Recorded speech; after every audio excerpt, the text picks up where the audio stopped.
वह भी कमाना जो साथ में। धन के 3 प्रयोग होते हैं। धन के 3 प्रयोग होते हैं: भोग, दान, नाश। अगर भोग और दान नहीं हो रहा तो नाश ऑटोमेटिकली हो जाता है। अगर भोग और दान नहीं हो रहा तो नाश। मैं आपको कामयाब होने का सूत्र दे रहा हूं अभी, एक जिंदगी भर कामयाब होने का और जिंदगी भर कामयाब रहने का सूत्र। सुनना चाहते हो तो बोलो हां। सबसे आसान रास्ता आगे बढ़ने का, 5% 10% जो तुमको ठीक लगे, परसेंटेज तुम्हारे हाथ में है। भगवान को अपना पार्टनर बना लो। 5% और 10% percentage in your hands. Make a partnership with him. वो अगर पार्टनर हो, पार्टनरशिप कैसे चलेगी सिर्फ कल्पना करो। जितना पैसा कमाओ उसका कुछ भाग ये आपके ऊपर डिसाइड करता है। और पार्टनरशिप हमेशा तब करो जब अमाउंट स्मॉल है। आप कहते हैं ना अभी तो कुछ है ही नहीं, अभी क्या फायदा। अभी करने का फायदा है क्योंकि अभी दिया जा सकता है। जब बड़ा होगा तो देने का मन नहीं करेगा। Always do a partnership when the amounts are small. आपने बोला 5% दूंगा, डन। 100 करोड़ आ जाएंगे तो 5% देना मुश्किल होगा। 100 रुपए होंगे तो 5 रुपए देना आसान। Make a partnership with him my dear friends. और कहते हैं दान अगर दाएं हाथ से दें तो बाएं हाथ को। और हमारे यहां तो उल्टा है। हमारे यहां तो पंखों पे लगा जाता है, फलां की याद में दान। वो आदमी मरने के बाद भी घूम ही रहा है चक्रघंटी की तरह। देखा होगा आपने, मेरी बात को अदरवाइज मत लियो, किसी ने किया हो तो ऐसे। मतलब बताने की क्या जरूरत है। और तो और मैंने शमशान घाट के बेंचों पे लिखा देखा है, फलां की याद में दिया गया। ये बताने की जरूरत होती है क्या? हाँ, जिसको पता चलना है ना उसको चल जाएगा, लिखने की जरूरत नहीं होती। जिसको पता चलना है उसको चल जाएगा, लिखने की जरूरत। 5%, 10%, choose your percentage today और be a partner of जो भी पैसा है। और वो कहते हैं कि मैं करता हूं इसलिए बता रहा हूं। जब तक आदमी आचरण नहीं करता उच्चारण नहीं करना चाहिए। आचरण पहले उच्चारण है ना। पहले आ आता है फिर उ आता है। देखो वर्णमाला में भी पहले आएगा आ, फिर आएगा पहले आचरण फिर उच्चारण। उ से एक और चीज भी आती है। कुछ लोग उच्चारण पहले करते हैं, आचरण तो साला। 5%, 10%, choose your percentage today, become a partner।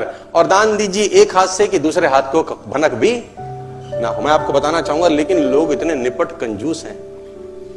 Mulla Nasruddin को एक रात कुछ लोगों ने घर दबोचा, पीछे पिस्टल लगा दी। मुल्ला नसरुद्दीन को एक रात कुछ लोगों ने घर दबोचा और पीछे पिस्टल लगा, जो है निकाल दे वरना जान से जाएगा। मुल्ला ने पीछे मुड़ के देखा, बोला थोड़ी देर सोचने दो। वो लोग भी चौंके, ऐसा आदमी पहली बार मिला, जिंदगी दांव पे लगी है, ऐसे में कौन सोचने की बात करता है। मुल्ला बोला मैं बिना सोचे कोई काम नहीं करता, मैं धर्म ज्ञानी हूं, ब्रह्म ज्ञान जानता हूं, ऐसे बिना सोचे समझे। कुछ देर मुल्ला ने आंख बंद करी, आंख खोली, बोला अच्छा तुम गोली मारो। यह आदमी और चौंका, बोला पागल है क्या, थोड़े से पैसों के लिए अपने मुल्ला ने बोला देखो मैं ब्रह्म ज्ञानी आदमी हूं, पैसा रखा है बुढ़ापे के लिए। जब पैसा ही नहीं रहेगा तो बुढ़ापे में करूंगा क्या। और इस जीवन का क्या है, ये तो मुफ्त में मिला है, एक दिन जाना ही है, ले ले तू ही ले ले, ले ले तू ही ले ले। कहते हैं वो आदमी भाग ही गया कि इसको क्या मारना है, मरे मराए को क्या मारना है, ये तो स्वर्गीय है ही।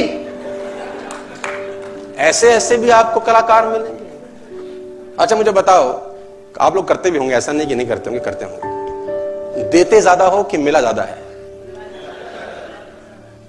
मिला ज्यादा होता है कि देते ज्यादा हो? अच्छा एक और बात बताओ, मिला पहले है कि दिया पहले है? देते भी कम है, देते भी बाद में है, फिर भी चौधरी है। और मैं फिर एक बात बोलता हूं, उसका उसी को देने में क्या महानता है यार। उसका उसी को देने में क्या महानता है। और किसी अखबार पे, किसी पंखे पे, किसी बेंच पे आपने देखा भगवान ने कहीं नाम लिखा हो, ये पर्वत मैंने बनाए,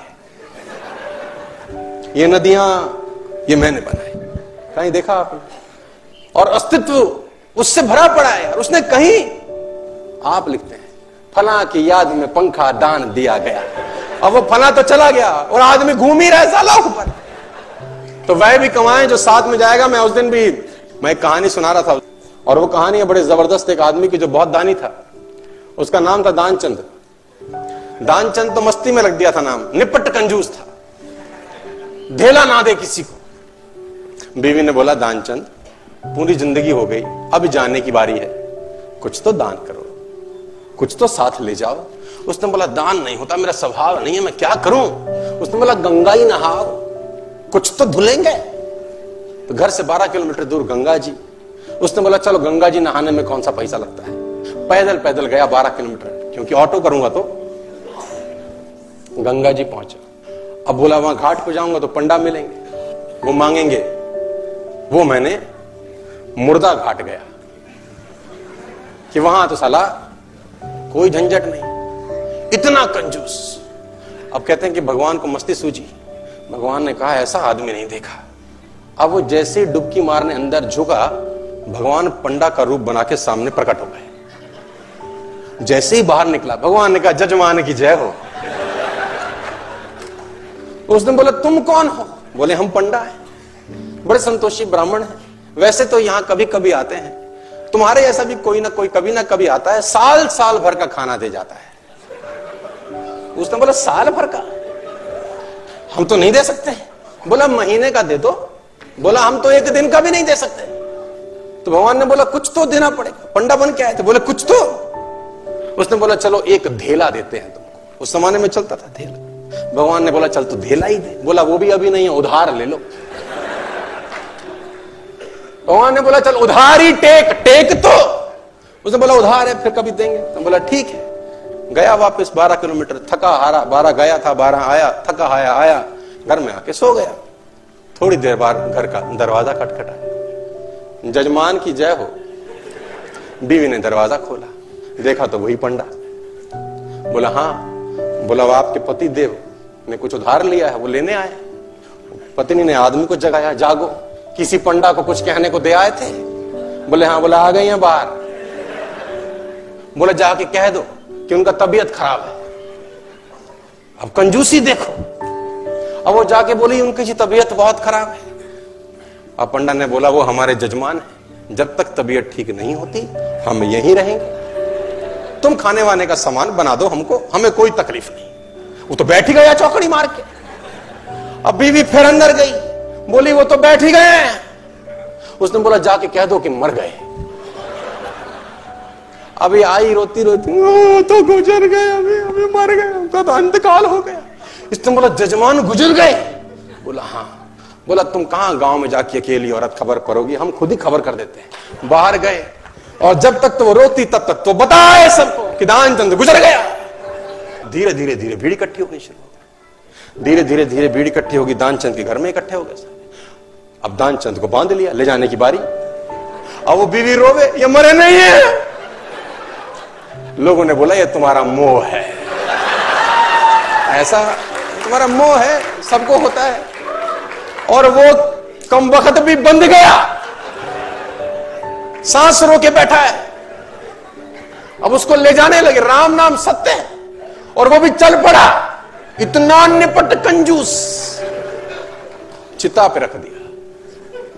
भगवान ने बोला दुनिया हमसे हारती है, हम इससे हार गए। भगवान ने बोला ये मर जाएगा साला, कुछ देगा नहीं। भगवान ने बोला हम जजमान के कान में कुछ कहना चाहते हैं।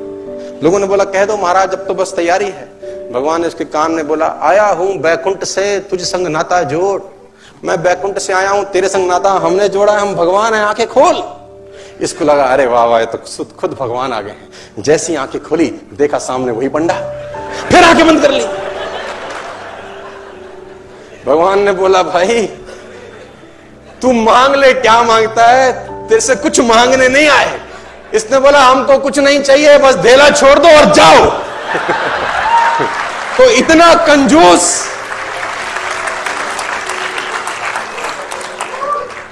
कंजूस बाप को मरती हुई हालत में देखकर बेटे ने बुलवा लिया और 2 गुना बड़ा कफन सिलवा लिया।